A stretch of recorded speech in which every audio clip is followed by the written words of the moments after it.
This is probably the last time I'll be eating a dinner buffet in Spiral because I heard that Sofitel Manila is closing. Wait, what? You knew about this? Yes, you're right. This 51-year-old hotel is closing. Once we knew about this, we immediately book a room and reserve in Spiral too. Here's a lot of food that we'll miss in this dinner buffet experience. Hi Kamis, it's me. Samahan niyo kami to tour around Sofitel's dinner buffet. Sofitel Philippine Plaza Manila is closing by July 1, 2024. That's why it is worth visiting. Spiral, Sofitel Manila's flagship restaurant, proudly houses 21 dining ateliers, an artist special workshop in France. You probably need to starve yourself for days to eat here. Stepping here feels like being welcomed to enter an elegant yet sophisticated dining spot. It is so spacious to the point that this grand stairway is grand and inviting to all hotel guests, while the dining area allows for a relaxed meal. Even if Spiral is known for its luxury dining, more so as the most expensive buffet in the Philippines, they still manage to maintain being approachable. The added soft beam lighting aesthetic during dinner creates a cozy ambience that sets a tone for a remarkable dining experience. Guests are highly encouraged to wear smart casual attire during dinner. For meals, the following are not allowed: active wear or sport shorts, as well as sleeveless shirts and open-toe shoes. After checking in and swimming, which I'll talk about in another video, we came in by 6:30 p.m. to indulge in a dinner buffet. This dinner buffet is daily from 6 p.m. to 9:30 p.m. We reserved around 3 hours before, but the main area is already full, so we were brought to the option of function rooms. By the way, this is the restroom. There are 2 function rooms, namely Davao and Boracay. This is how it looks inside. Now for the buffet spread, first to visit is the boulangerie or bread selection. Oh, there's baguette, cheese stick, lavash, multi-grain bread, and rye loaf. Butter like sun-dried, apricot, garlic, salted, pesto, and unsalted. Some pita bread to be partnered with a beetroot hummus, tzatziki, and more hummus. As good as it smelled and looked, it contradicts golden eating rule number 1. Never eat anything very starchy. I politely declined, preferring to fill my stomach with better grade goods. Off to something healthy, there were different salads such as beetroot gazpacho shots, zucchini salad, red cabbage salad, grilled eggplant, artichoke with sun-dried tomato, chickpea salad, button mushroom salad, kimchi, and chicken salad. There's also the famous Caesar salad. Their fresh produce comes from their vertical nutrient film technique hydroponic system. These are all placed in the central market. A well-being place that stores lots of toppings such as raisins, walnuts, cheese, olives, cabbage, tomato, and croutons, dressings such as soy sauce, ranch, and vinaigrette, and the other salads including pino, ensaladang singkamas, and caprese. I'm a fan of a fishy start to a meal, so I headed straight to the sushi station before the hot dishes. Sashimi such as sanige, lapu-lapu, taco or octopus, tuna and salmon, maki such as for vegetarian, lobster maki, crispy salmon maki, and California maki, and dipped it in wasabi, ginger, and a small dipping bowl of soy sauce. I took a couple of pieces of salmon sashimi, which is high in fat and will melt in your mouth. It is really fresh, thick, and delicious. On the other end, they also have hot Japanese food. So there's the seaweed fried tofu with greens, fish katsu curry, miso chicken, and takoyaki. These takoyaki are tasty and have a lot of umami, especially because it is filled with octopus. Then there are lots of pickled dishes too, such as eggplants, red pickled ginger, and among others. Some do-it-yourself soup and teppanyaki. They cook well according to your request. I got the mussels, squid rings, and beef teppanyaki, which have the right amount of tenderness and are not as salty too. Different types of tempura are also here, like dory tempura, carrots tempura, eggplant tempura, ebi tempura, salmon kushiyage, grilled giant squid, and grilled okra. So much good food, from being crispy and tender. Then there are soups too, like miso and sukiyaki.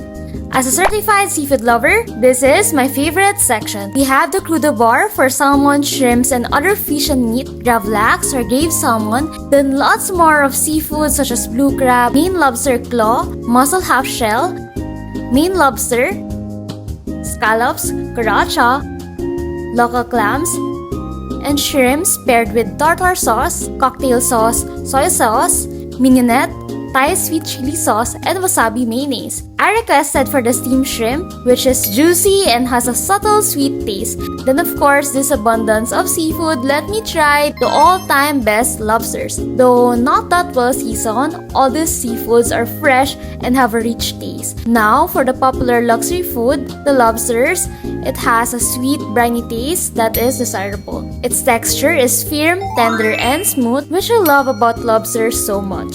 On the other end, there's the Rotisserie and Churrasco, which consists of chimichurri roast lamb, roasted prime rib, and roasted chicken. I focus on the highlight, which is the rare roasted beef. Even though the beef has already been roasted rare, the chef followed my cooking instructions to warm it perfectly, and the results were perfect. My first bite of beef was so chewy. All in all, excellent quality for a buffet. It is thick and juicy. This juicy, flaky, baked salmon is also full of flavor with the best lemon garlic butter sauce. A buffet is not complete without Italian cuisine. The chefs were making pasta on the spot, and you can request for Italian crepes from the egg, bell pepper, carrots, mushroom, ham, white onions, and among other vegetables. Spaghetti and farfalle pasta are cooked into bacon carbonara or vegetable aglio olio. For this dinner buffet experience, I requested bacon carbonara farfalle. It has a sharp, salty, tangy, and cheesy taste with al dente pasta and rich, salty, savory pork. Bon appetit! We're now in the French cuisine. I like how there are hanging pamaypay and copper pots for the aesthetic.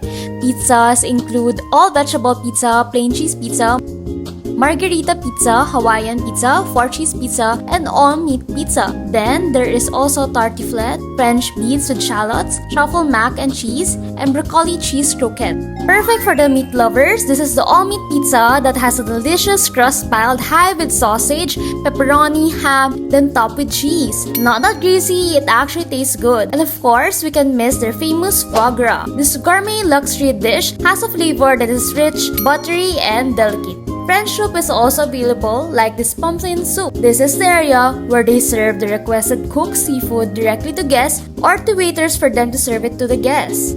After cooking the Peking duck, chefs hang to dry it. This is the Peking duck rolls that I got from that station. The duck meat itself is rich and succulent and offers a deep, meaty savoriness that is both satisfying and comforting, especially when it's paired with the plum sauce. There is also lechon kawale, roasted duck, and roasted honey chicken. This is the lechon kawale, which is unbelievably tender and juicy. Beside the Peking duck is Asian noodles such as prawn noodles, laksa noodles, or chicken noodle soup. The chicken noodle soup includes boiled egg noodles with fish ball and fish cake in chicken broth. Showing the preparation for this chicken noodle soup, I tried it and it had such a depth of flavor.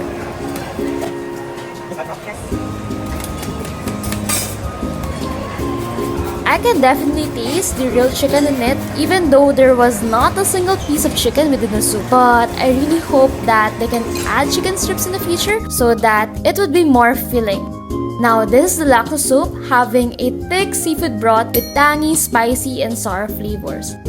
Moving to their stir-fried or Chinese wok dishes such as the pan-fried pork loin with Cantonese sauce, mala beef, poached sliced beef with Sichuan spices, deep-fried cheese prawn balls, this one's so cheesy, the braised bok choy and sea cucumber in oyster sauce, fried rice with seafood and vegetable, steamed fish fillet with light soy sauce, and the wok fried Boston lobster with Singapore chili sauce. I love yum cha, so for today's Cantonese Dimsum, they have birthday bun, pork spare ribs with black bean, vegetable chu chow dumpling, shrimp mushroom siomai, soy lumpao, and hakao. Hakao here is juicy and bouncy, but a bit soggy, so sadly, once the chef served it, the wrapper got a hole in it. Then this soy lumpao is good, juicy, and tasty. Broth is just right, and the meat is soft. Birthday bun has a signature bouncy and soft texture. The lotus filling inside is creamy and not overpoweringly sweet. There's also radish cake, shrimp crackers, and buchi. This is the Indian cuisine. There are baked potato with chili sauce, naan bread, and samosa. Other Indian food include aloo bingan, palak paneer or Indian spinach curry, chicken bemisal, basmati rice, lamb's korma lababdir, tomato dal, and fish tikka. I heard from my family that this Indian food has an overpowering spicy taste. If you're craving for the Filipino style of cooking, there are also Valenciana, pork lechon, cheese caldereta, plain rice, chicken Alexander, spring chicken tinola, and gisadong okra and talong. Kuya also started saying balot, balot from the kitchen front, and so we tried balot with some salt. Korean food is also available such as budae jjigae, LA-style beef galbi, shrimp bulgogi, and samgyeopsal with banchan. Finally, this is their Thai food, tom kha gai, pad krapo mu, keng pet gai, pak bak rom, yum som o, and pad thai gong. Though I barely touched Korean and Thai cuisines because of the lack of time. As a certified cheese lover, I saved the best for the last. It's called Rotisserie or cheese room. Such a real treat. On the left, we're around a dozen type of cured meats, antipasti, and some nuts. From the right, I see the sweating stink of good, strong cheese pulled at me. There is chars, asiago presato, Dutch red pesto, Gouda lavender, Ardigas na long blanc, panon from Dumber, and chomps. The best one here for me was the Gouda lavender because it gives a sweet floral burst. All the cheese I tasted were premium quality, and I'm still amazed by the fridge full of cheese up to this day. For the desserts, there are a lot like lemon meringue tarts, chocolate royale, mango sansrival, eclair, green tea lychee and raspberry cake, ube burnt cheesecake, cheesecake, tiramisu, and vanilla creme brulee. Their lemon meringue is so tangy and addicting. I love how sweet and smooth this cheesecake is. Hey, do you know what creme brulee's favorite music is? It's custardy rock! Cracking a joke now to make it laugh and burst. Ooh! It's so rich and creamy. And this tiramisu is delightfully served with chocolate, coffee, and cream. Then there's also a chocolate fountain of dark and white chocolates. Filipino desserts are also served. I love halo-halo, so this is also a plus for me that guests could do it yourself from the beans, sugar plum, fruit or kaong, nata de coco, mongo, red jelly, and more beans. Then there's also puto bombong, bibingka, and mango and strawberry crepes. Puto bombong is a Christmas sweet treat, and here it is freshly made. This bibingka is soft with queso puti, but I hope it was bigger. There are also lots of juicy and fresh fruits such as oranges, melon, grapes, mangosteen, green oranges, green grapes, pineapples, red apples, longan, dragon fruit, and watermelon. I'm amazed by how big the mangosteen is here. My favorite sweet and sour non-inflammatory fruit. Then on the other end is the sweet bread and butter pudding vanilla sauce. No gelato tonight, but there is ice cream of 8 flavors. Green tea, sweet corn, buko pandan, rocky road, cookies and cream, ube, sesame, and coffee almond fudge. A lot of crispies and chips too. I got to try a bit of all the flavors out of curiosity. I rate everything good, but my personal fave is the green tea and sesame flavors. During dinner buffets, they offer either unlimited coffee or tea for free. They have a separate menu for their other drinks. I got coffee with full cream milk which has a mild aftertaste. Overall, a lot of good food. Tip for everybody is to come at 6 p.m. sharp. A lot of people were still dining when we left and musicians were still serenading us. All the waiting staff are approachable and accommodating to all the guest requests. May it be requesting a dish to be brought to the table or a drink. We made a last-minute booking for this dinner buffet through a walk-in 3 hours before and glad we were able to still make it. But if you'd like to make sure that you get the best serenade experience or be nearer the food spread, then I suggest reserving your seats days before.